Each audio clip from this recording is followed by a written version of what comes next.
Welcome to She Can. Today I am joined by the wonderful Sheryl Findlay. I am so excited to have this conversation with you, Sheryl. Thank you for coming on. Thank you so much for having me. I'm very excited and I know we are going to get deep today. Yeah, yes, already before the camera started rolling, we had a bit of a deep conversation. So let's fire in with a little bit about your story, because I was just saying, knowing you now, I have met you as you currently are, but you've been through such a journey of transformation in terms of your health, your wellness, physically and also mentally. You've been through such a journey. So start from the beginning and tell us a little bit about yourself and what you've been through. Sure. So you're right. And I love that you use that word transformation, because that's exactly what it is.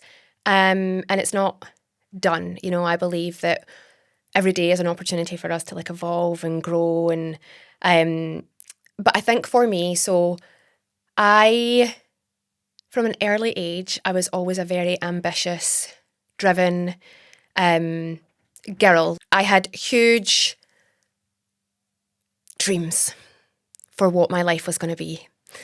And I had a fantastic childhood, like a really idyllic, you know, I'm the youngest of three sisters, really loving, hardworking parents. Everything was like pretty picture perfect. But as I went into adolescence and, you know, your body starts to change, the way that you think starts to change, you know, your chemicals in your body start to change. I would say that I wasn't equipped with the tools and the like strategies to help me cope and to help me understand like what was going on, both body and mind, I would say. And as I started experiencing more adult encounters, and it can be things like grief, definitely trauma in there as well. I turned to less positive, less healthy coping techniques and coping mechanisms. And actually, my life began to take a downward spiral. And what that meant for me was real disordered eating and definitely turning to alcohol as an escape. And the bright, shining, sparkling girl that I had been, she was almost like slipping out my fingertips.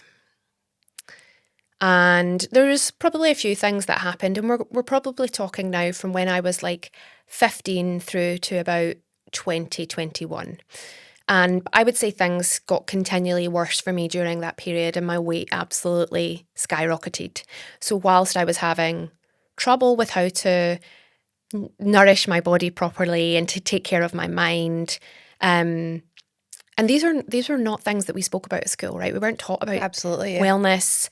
We weren't even having conversations around mental health or mental strength, as I like to call it. We weren't having those conversations. And so in the absence of that, like we just do whatever we think in that moment feels right. Yeah. And I found myself in my early 20s. So I was a UK size 26. I was very lost and honestly pretty hopeless. And that led me, well, it landed me right in hospital, to be honest with you. A very panicked phone call to my dad one night whilst I was in the halls of residence at university. And he came and scooped me up and took me to the hospital. And I really got the help that I needed. And it was the first time that I had worked with a therapist. And I was also started working with a dietitian. And I have these, I call them like a life quake. And it's something that like shakes you to your core. It like wakes you up. And I've actually had two in my life. And so my first one was around this time where I honestly, I hadn't realised the weight that I had put on. And I kind of created an identity around it. And I'm sure identity is something we'll talk about. But I had created this mask, a facade. Yeah. Pretending that I was okay with being like this overweight girl. But this opportunity to work with, and this is why to this day, a little goes a long way. A little bit of these practices that I now help people establish in their life and lean on during both times of success and joy and happiness where you're like riding high, but also so that we have them when the lights go out and the worst happens and we develop this, what I call like bounce back ability. So it's kind of, I'm early 20s and I have this opportunity. Somehow I've got the help that I need to start taking care of me, start taking care of Sheryl. And what I embarked on this real journey of not just self-discovery, but self-creation, which I think is something that is like, when you think about it, we are building the person that we want to be tomorrow through our habits, actions, and behaviours of today. Yeah. And that compounds over time. So if we can accumulate these habits, make seemingly small decisions, but do it daily, consistently, not with perfection, because that doesn't exist. But if you can do that again and again and again and again and again, that actually becomes part of your identity. I'm sure we will talk about fitness a little bit. And so I started rebuilding myself.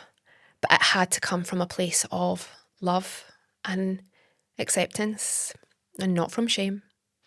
Yeah. So I would really say that the two things together, the counselling, therapy, whatever language we want to use, plus the re-education about how to really nourish myself. And I'm talking about within a matter of a week or two, I went from very unhealthy eating patterns, I'll say that, to even just eating regularly. Oh my gosh, I felt like a new woman. Right. I was like, where is all this energy coming from? And small things, but like eating my 5 a day. I had never even thought about that before. Right. Getting 2 to 3 litres of water. Because truly, you are what you eat. Yeah. And so what you're putting in, that is going to shine out. And honestly, it was just like such an awakening. And from that moment on, everything in my life changed. That warrior woman, that visionary, the girl who was like, no, I'm gonna travel the world. I'm gonna build big empires. I'm gonna do all these things. She was like, week by week, month by month, she was coming back, but like with a vengeance. Yeah. And as I'm feeling better, of course, you then start building huge self-trust as well. And confidence, which is another thing that a topic that I am so super passionate about. And I started like applying for new jobs and I packed my life up and moved through to Edinburgh. And when I got the new job, I got my head down and I put my hand up for every project. Anytime they wanted someone to like work late, do extra, go and speak to this client, go and do this thing, organise this event, go and speak on a stage in Barcelona, go and do these things. It was me that was getting approached about these things. And it was just like a brand new chapter. I would say that at that point, my career trajectory totally took off. And before I knew it, I'm travelling the world, being headhunted by company after company, promotion. And I think this is an important point. Not always promotion up. Sometimes like new role over here. Because whilst I'm obviously a life coach, a lot of what I do is support people in building businesses and successful careers. And so what really matters to me is also building your experience. Yeah. And having the opportunity to just do cool projects, work with amazing brands and businesses. So yeah, everything just totally, I felt like I was on a rocket ship.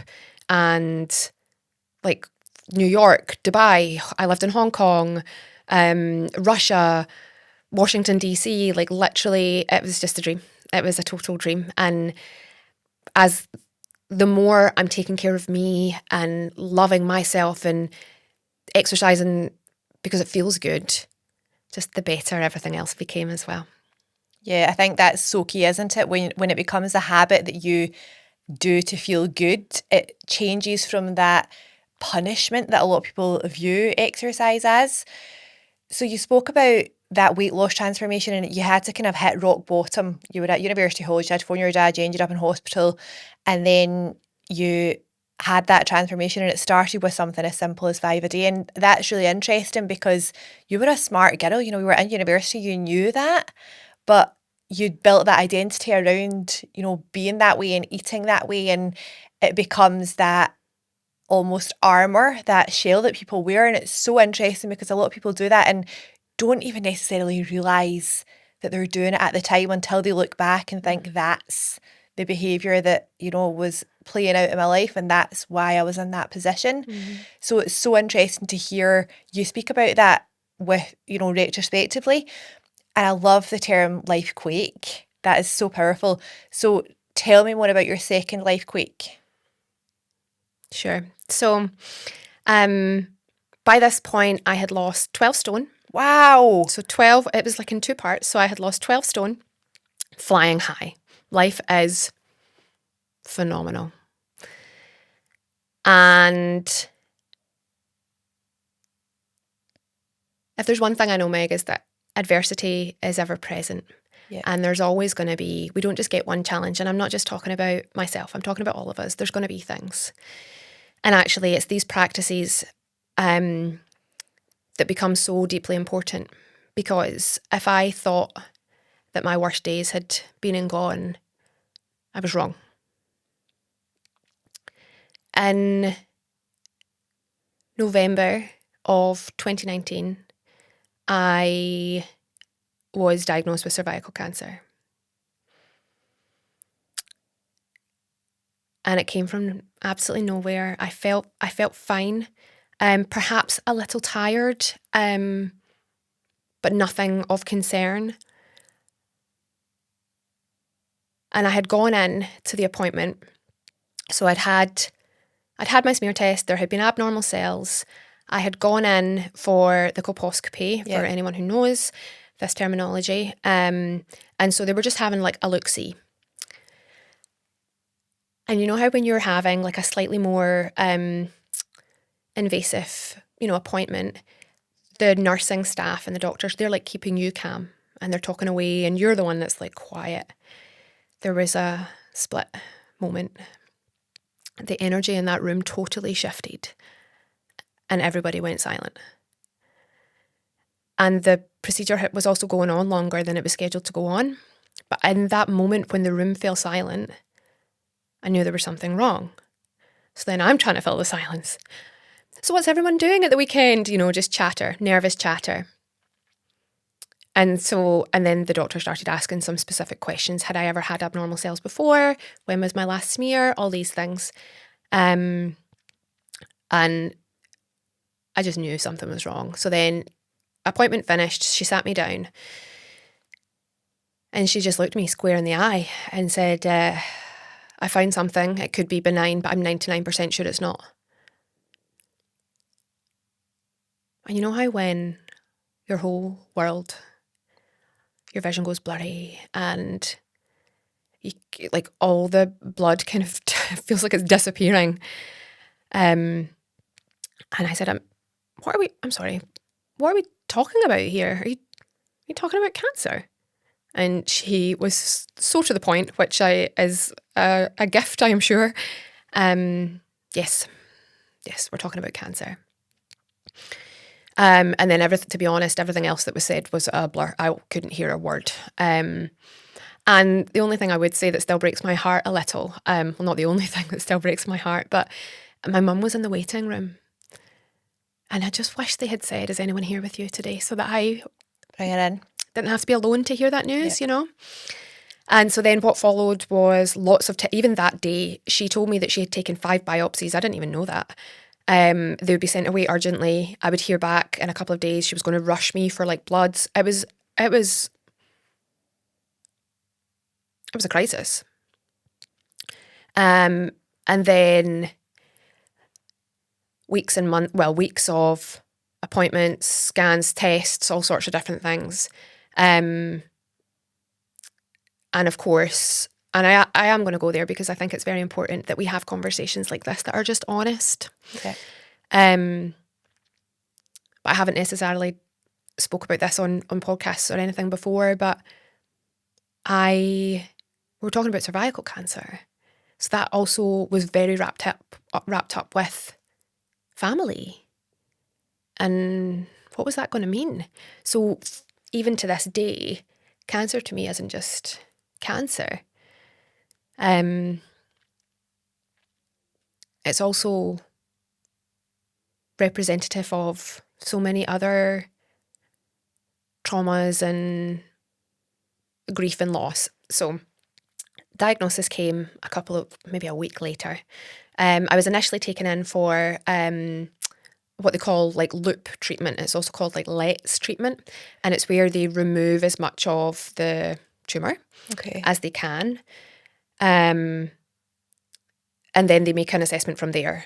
And it was the 23rd of December by this point, and all the different oncologists and the multidisciplinary team, they call it, get together, discuss your case, discuss all the different options, and then give you a little phone call to tell you what's going on. And it was the 23rd of December when the phone rang. I knew they were meeting that day. And they said, good news. We want you to have a hysterectomy. Wow.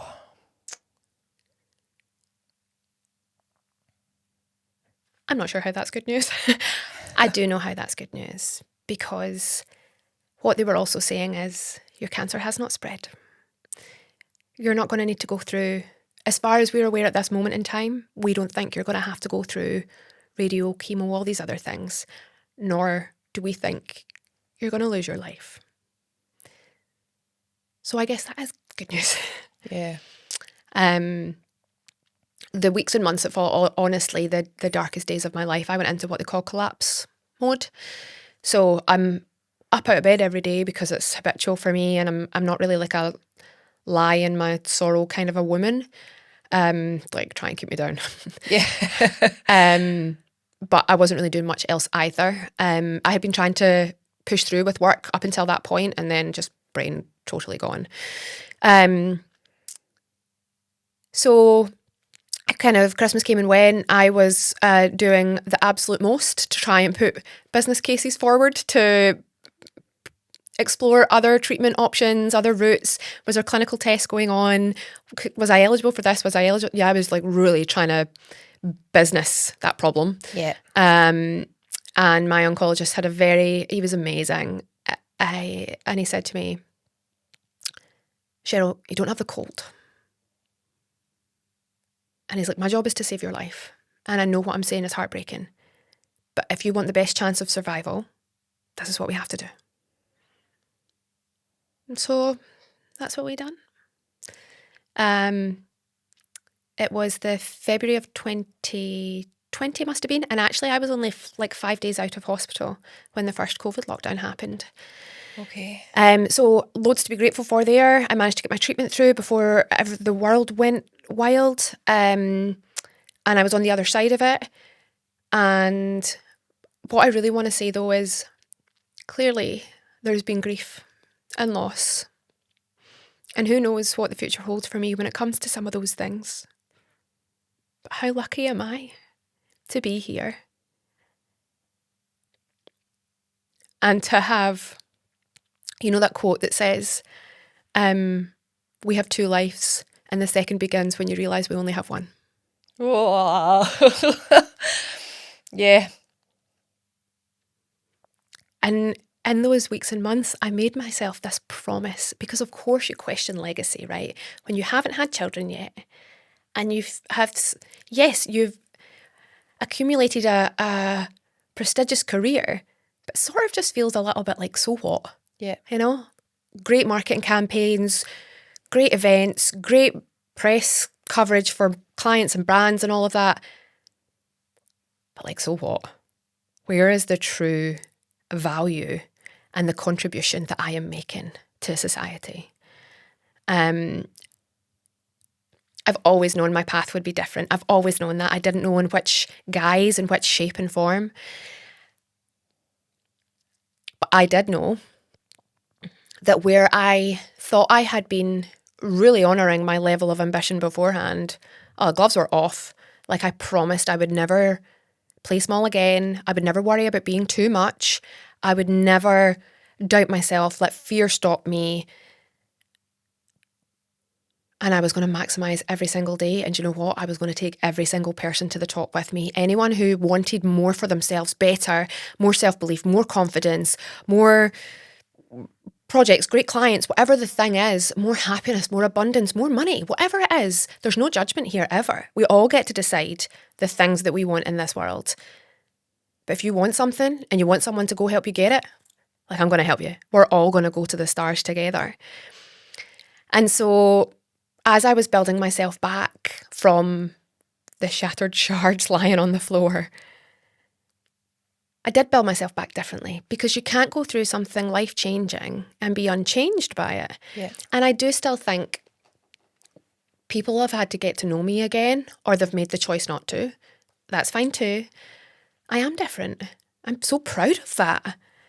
The work I do now, oh my gosh, like, as a life coach, you're truly helping people build a life of dreams. And my own too. How I get to spend my hours and my days and my weeks. Oh, like, what a privilege. Absolutely. And as I was building myself back, fitness became, and always talk about it first intentionally. It's not the only tool. There are many, but not so many that it has to feel overwhelming for people either.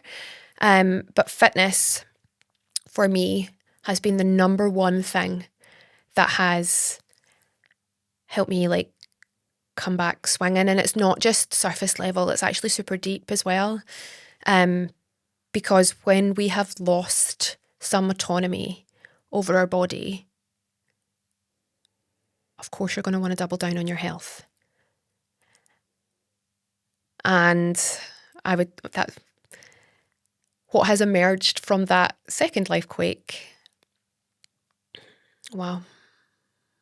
So many things to talk about here. Firstly, get your smear test. Ladies, if you're listening to this, it's so important. I had the same journey as you up until that colposcopy. I had that, but mine was clear. Good. And yours wasn't. And that's just the tale of two halves, isn't it? Yeah. And how life can change so quickly. Even getting that first letter shook me so much. But because you think you're fine. You think you're fine. Everything's fine. And for me, thank goodness everything was fine. For you, it wasn't. And at that point, you know, you were living a healthy life. You were exercising. You had a brilliant career. You didn't realise anything was wrong. It's just so important not to take health and wellness for granted. Absolutely. It's so key. And also, I didn't realise this was so recent. I feel like COVID was just the other day. Yeah. It was so recent. So for the last 6 years, you have completely overhauled everything about yourself. And this is a new conversation for me because we've just recently met, so I didn't know you back then. And looking at you now and the way that you live your life and the fitness habits that you have and the things that you achieve, I feel like, well, she was fit forever, but obviously you haven't been.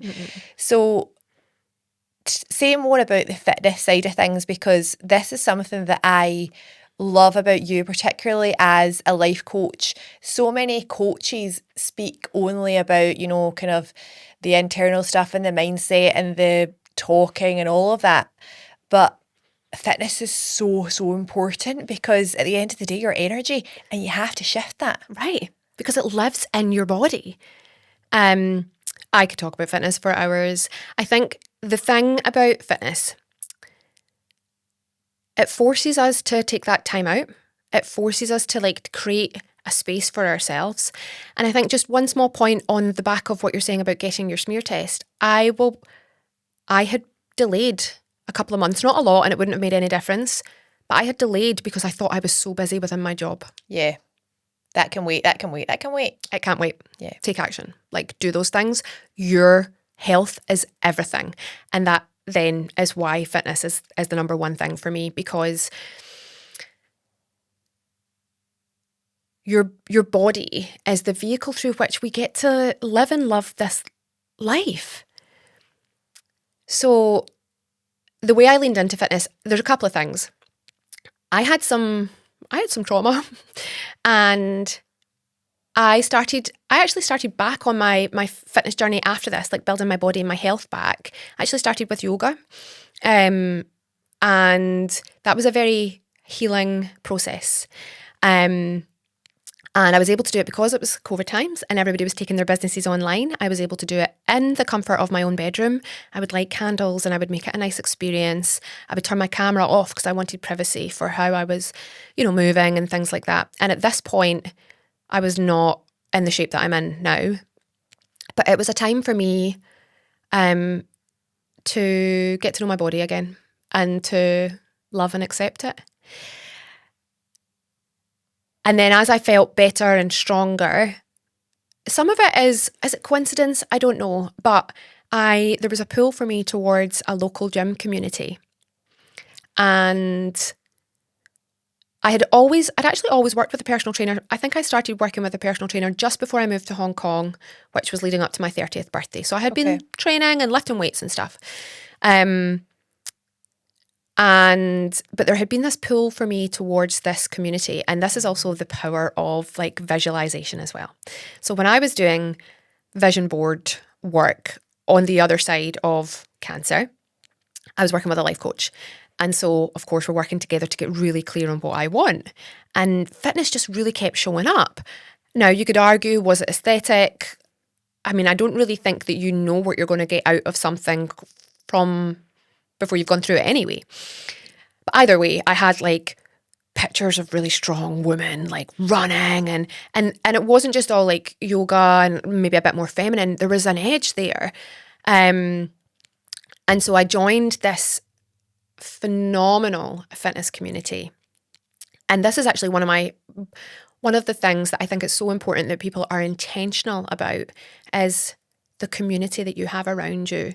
Like, who are you spending time with? Because it's going to shape you, and it's going to either turn up the volume on your limitations or your perceived self-limitations, or it's going to turn up the volume on your brilliance, right? And what makes you great and why you can go and do that thing.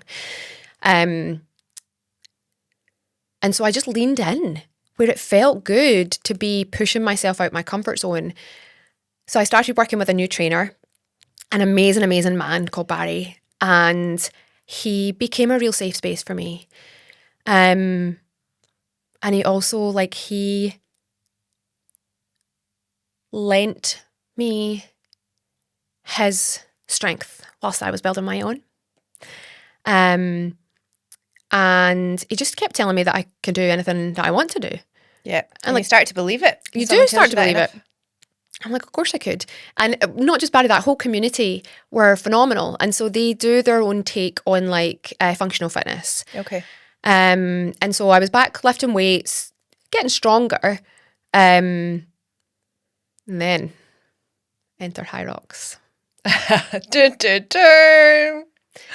So as the High Rocks juggernaut was entering the chat, a lot of us, that's the style of training that we do at my gym. And a lot of us were like, what about that? And so my first High Rocks experience, actually, I went along to support Barry, was running in a relay with some other girls and guys from the gym. And I stepped into the SECC and I was like, wow, this atmosphere is electric. And until that point where people had said to me, would you ever do this? And this is the most important thing. We only show that we can do something by doing it. You can let your mind talk you into or out of anything. But if there's a pull, just do the thing. Yeah. Just do the thing. Just give it a go. What's the worst that can happen? There is no such thing as failure, right? First attempt in learning. You learn, you get information, you get data, you pivot, you do something else. Or you do it again and do it differently and with the knowledge and experience that you have built over that first trial. I think sometimes we get so caught up on how did I do and what was my result? Release attachment to outcome and just do it because it's fun. I am now 9 Hyroxes in. It's so addictive, isn't So it? addictive. And it has pushed me beyond. That's not the only thing I've done. I have travelled the world to do Hyrox competitions, functional fitness competitions, like all sorts of different things. And it has given me, it's given me so much, enormous self-belief. Even I done my first solo in London in December. And there was still some of that old inner critic that appeared for me, which is interesting because I don't have a lot of that.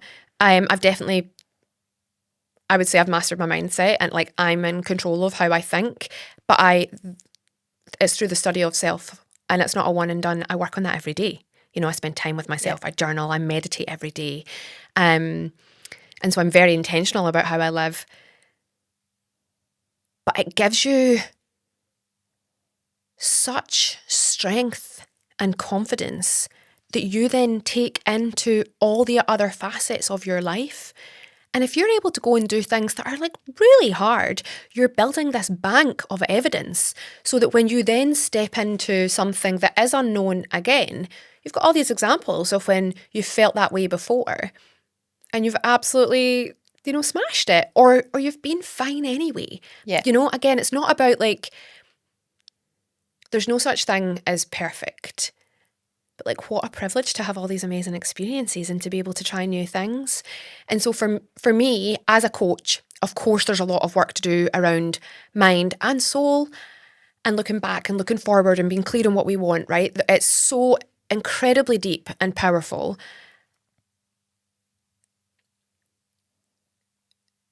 But all of our energy lives within our body. It is our home. Like, take care of that first and everything else will feel better anyway. Yeah, definitely. I feel like it's impossible to have a conversation about confidence without fitness because there's nothing that will give you more confidence than a PB on a squat or a PB in a high rocks or just turning up and doing the thing and completing it and getting that silly wee Velcro badge that we strive so much for. Because it's how you feel and it's who you become in the process. And it's so interesting that you said that your inner critic showed up when you did your first solo. I feel like it would be impossible to do a solo high rocks without any inner critic, but it does still happen. And, you said you work towards mastering that every day and you do meditation and spend time with yourself and journaling and all that kind of thing. But it's important to say that even all these years down the line, even after all this work, it still happens. And those voices of, are you going to manage this, still come in, but it's what you do with them. It's what you do with them. 100%. Yeah, 100%. And I'm very lucky. A lot of what I do, I get invited to do a lot of public speaking, motivational speaking, sharing my story.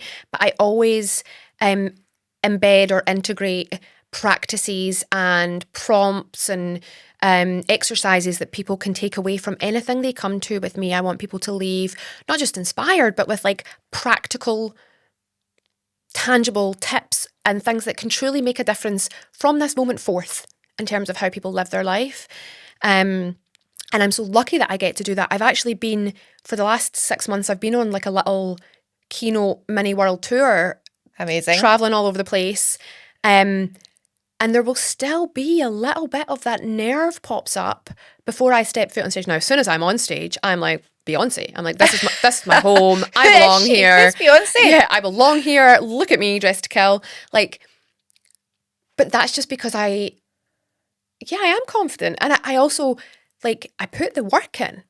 I put the preparation in so that in that moment, I know whatever it is that I say, I have complete trust in myself and in the message that I'm delivering. And it's not about a scripted, rehearsed, perfectly. It's not that. I'm on that stage for a reason. And so I know whatever comes out and whatever people take from it is what was meant to be. But of course, there's a little nervous energy before I go on. And I'm glad because it also keeps me humble. Yeah, absolutely. Because without that, then you wouldn't have that drive. This is something I love about you. And I watch your vlogs and I've watched you on social media and things. And something that really struck me when I started watching your stuff was you're not afraid to say that. You're not afraid to say, I am an absolutely brilliant speaker. Yeah. I am phenomenal at business. I am an incredible marketeer. Yeah. And you say these statements about yourself, which actually is so unusual for with Central Scotland, apart from anything else, I'm sure in other areas of the world it's more popular, and we teach people to say this internally, but it's less common to actually say it out loud. But why the hell not? I mean, if you're not confident in your convictions and your abilities, like, who's gonna be? Yeah, absolutely. And I actually think part of the reason for that, actually, I don't know if I knew that I was an anomaly in that, but a lot of my business experience and therefore my kind of lived experience, I've been leading global teams for a long time. And so whilst I've lived back in Scotland for a long time, a lot of my career has been London centric or global. And so I think that has probably really shaped me in terms of my like self narrative. And like I am great at all those things. Yeah. And so I also know what I'm not great at. And so I'm not going to sit here and say, like, I won't falsely proclaim something that I don't believe to be true. But you better believe I know what my strengths are. Yeah. And I want to rewrite for me and help others rewrite that narrative too. Like, it baffles me that people aren't, and it's being okay with people, and this actually links to confidence. Yeah. Being okay with people thinking whatever they want to think about you. Like, it's just not my business. If someone has something and I trigger something in someone, and me being so, like, I have been through the absolute trenches. You better believe I'm going to stand on top of that tower and wave my own flag. Like Beyonce. Like Beyonce. Absolutely. Absolutely. Because it's perspective, isn't it? You've been through so much. You've had to go through a hysterectomy after cervical cancer. Who the hell cares what someone else thinks of you? Exactly. Who cares? You touched on that earlier when you said, you know, some people have got to know you again and some people have had to, or they've chosen not to get to know you. Is that something that you've experienced? You've kind of lost people along the way and you've gained new people? Well, so yes, and it's a really interesting subject. I retreated significantly when I was building back. And so I blogged through my whole cancer journey. And when I actually think I unpublished a couple of the posts because when I went back and read them a year or so ago, I was like shocked at the graphic detail, not graphic, but like how honest and raw I was about what I was going through. But it made sense to me at the time. I love to write. I'm a really great writer. I write in a way that other people can relate to. And I still do take a lot of time. Like my Instagram captions, I probably give them way more time than most other people. I am not using Claude for that stuff. I use Claude for many other things, and please use Claude. Changes your whole life. But I'm not using it for those things because I love to write. And I think it's what helps my social I don't mean stand out because it's not about big numbers, but I mean, like, I know I help people feel. They know me. And they know I'm authentic. So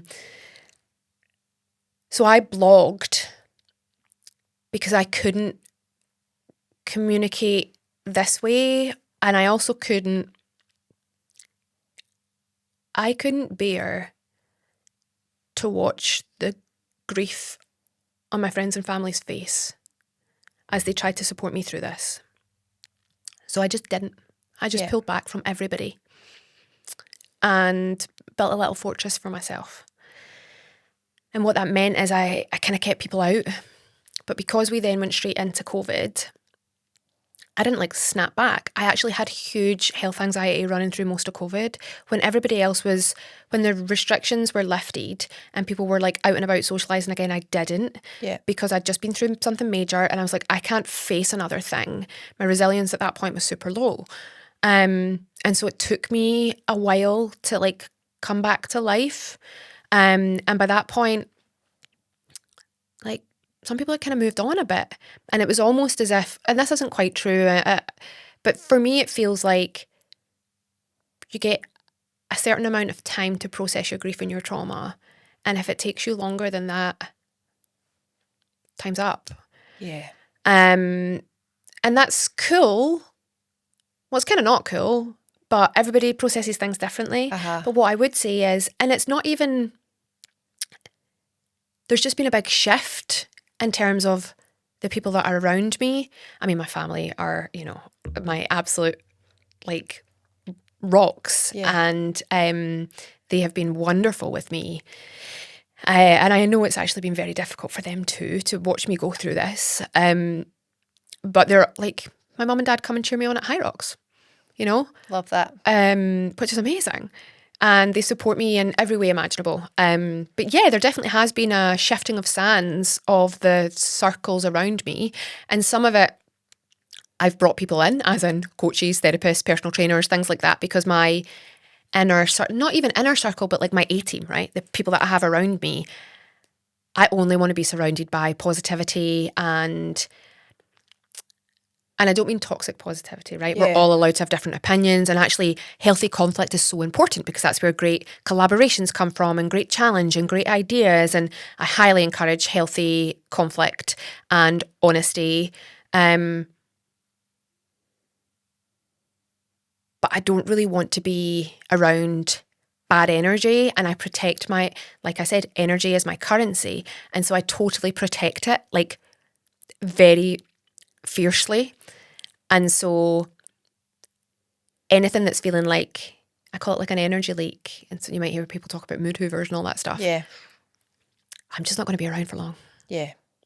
And it's so important to say that, you mentioned toxic positivity here, and this is where, in this conversation where, you become the average of 5 people you spend time with and all that kind of thing, and be careful of who's in your circle. And it's something that's actually come up a lot on this podcast.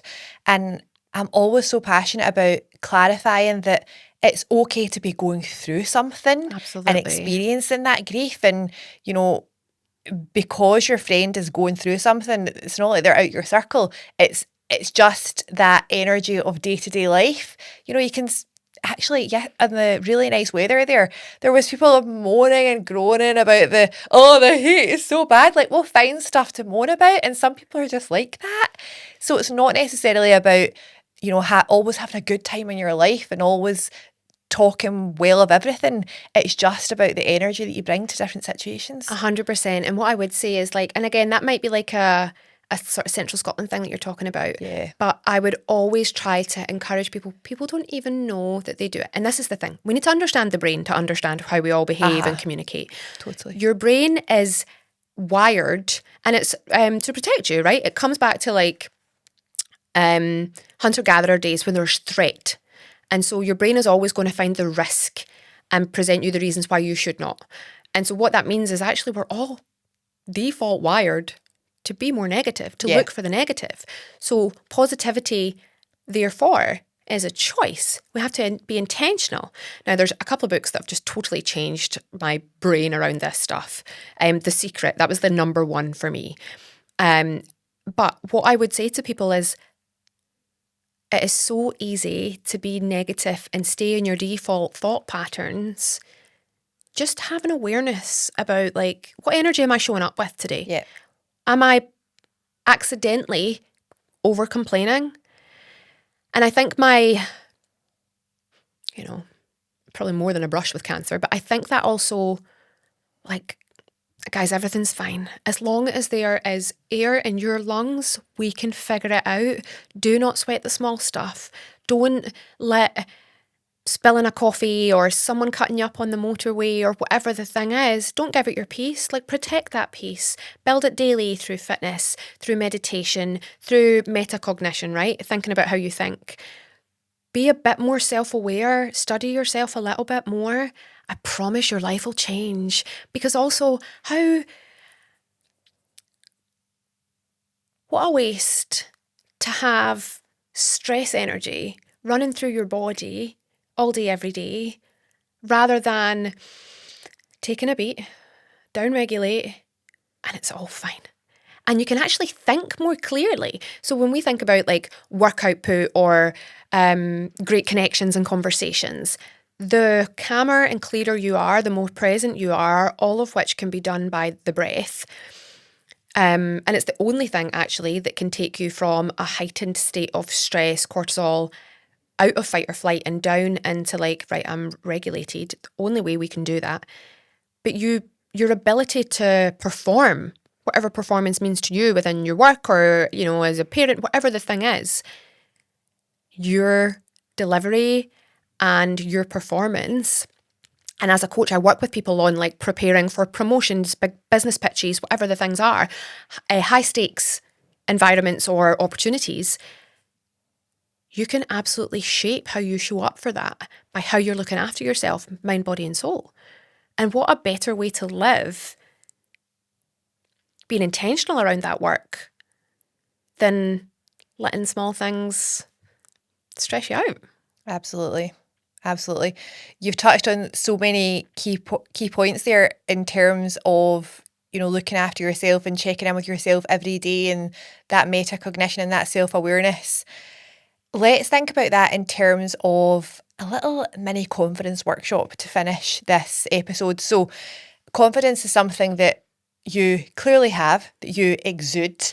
And I love that you focus so much on fitness and how that links to confidence. Another thing that I love about you, I'm like Barry, I'm telling you all the things that I love about you. I love it. It's great. Thank you. Another thing that I love about you is how you're absolutely out there about being unapologetic with your appearance. And I love that because I feel like in recent years, it's almost like women are shamed. Like, oh no, you can't talk about losing weight. You can't talk about how you look because it's all on the inside. And actually, so much of it is how you look and how you feel and what you see when you look in the mirror. So talk to me about confidence in terms of your physical appearance. I'm so glad you asked this question because it is so important. And this is the thing, right? And we've obviously spoke about weight loss here, and I want to make the point that the number on the scale or the number on the back of your jeans does not dictate or determine your worth. It just doesn't. However, how you treat yourself, how you put yourself together, how you communicate, how you feel about yourself, which ultimately is the art of dressing, that absolutely matters because it will make the difference of how you walk into a room, your ability to hold strong eye contact with people. And it just totally, there are these little hacks that I've got that are called state shifters, right? So if you're feeling any type of way, there are things you can do. Now, if I had shown up here today with my pajamas on, or I'm laughing because the chances of that are very slim. Oh, absolutely. Even in COVID days, you better believe I was like ready to rock and roll. Like if I am working, I want to deliver. I do take excellence quite seriously. So I'm going to show up ready. Like I'm going to show up ready and I'm going to mean business. You're not doing the deal of your life in your pajamas. I don't care whether people can see it or not. It's about what you're saying to yourself. Yeah. So your appearance matters for you and how you show up. And you've all been there when we're having like a great hair day. We also know when we're like, feel like we're having like not such a great hair day. We're just a bit like, it changes everything about your energy. Absolutely. And your energy is what enters the room before you do. It's almost like when you build a brand. And I am building a brand. And so how I dress, in the same way that your colour palette is part of a brand and your logo and, all the sounds and visuals and imagery that you use, it's the exact same thing. And so taking time to, and again, we're speaking about visualization again, right? But a top tip would be, say you've got an important event or occasion, and that could be business, it could be personal, whatever it is. Imagine, first of all, the energy that you want to show up with. How do you want to feel? Visualize yourself, like close your eyes a little bit. Do some nice grounding breath work, nothing fancy, just in through the nose and out through the mouth. It doesn't even have to be box breathing or anything. Get nice and grounded. And then think like, how am I going to feel best? Like what is going to make me feel like the best version of me? And then show up as that person. Take some time to figure it out, to think like, do I want, like think of a word and it might be bold. I was speaking at an event in Edinburgh last week and I wore this like power pink suit. I felt phenomenal on that stage. It was probably one of the best performances of my life. And I am under no illusion. Yes, I prepped. Of course I prepped. But I also felt like absolute fire on that stage. And it's because I'll go the extra. I'll step into that identity that we're building for ourselves. And I'll show up as her all day, every day, because it's authentic. And then my only other thing, well, not my only other thing, we could talk about this for ages. The way we talk to ourselves, this is the number one thing. If you are every single word that you say takes hold in your body. Please, please, do not talk to yourself with anything other than words of love and self-belief, even if it feels like you're faking it to begin with. You're not. You're building it. You're becoming it. So whilst you're becoming, believe that you're building her. And be so intentional, even if it feels a bit cringy. And I have clients do this work and they're like, oh, I'm going to feel like so silly doing that. I'm like, I know, but then it will become habit. Uh-huh. You don't need to like stand in a mirror, although good for you if you like. I do that. If you're not willing to be your own number one fan, like, what are we doing? What are we doing? What are we doing if you're not willing to be your own number one fan? Absolutely. Absolutely. It's so true, isn't it? You know, if you can't shout for yourself, who else is going to? Mm-hmm. And I think the only difference for people who have success in whatever area of life you want to talk about, whether it's wellness or whether it's relationships or finance, is that those who have success are actually, they put themselves out there and they do the thing when they're terrified, but they are advocating for themselves and they're going that extra mile and they're doing it.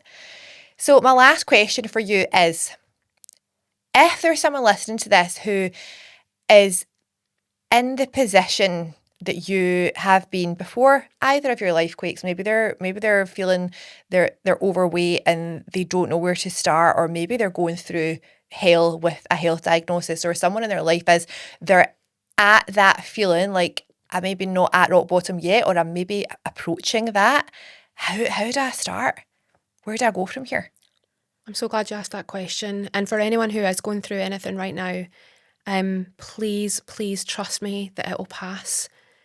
It will pass. But don't go through it alone. Even though I definitely have retreated at points, when I then started talking about my comeback, there was people around. So whether that was therapy, a personal trainer, life coach, just telling family how I felt, or, you know, finding the little crack of light through the door to like shove it open a little bit more and just communicate. Don't go through it alone is my number one tip. Like, just open up and let people know how you're doing. And if it's a health and wellness journey and you feel like, I'm just not there, again, there are people that can help and support you. Make sure you have support in place. Know that dark days always pass. Like, the sun is just a day or two around the corner waiting to beam down upon you. There is so much life to live. And I promise there were days where I genuinely didn't think that I would ever smile again, or I would laugh, and then days become weeks and you catch yourself having a giggle because everything's okay and we're still here, and there is nothing that we cannot build back from, build back different, build back evolved. And there is no endeavour more worthwhile than building yourself the life that you want, all done through your habits and your decisions, and by a deep, unwavering self-belief that you can. Ladies, the phenomenal Sheryl Findlay. That was unbelievable. Thank you so much. Where can people find you? So people can find me. I do a lot on Instagram. So my Instagram is at @SheFindSaidSo, at Sheryl Findlay Said So.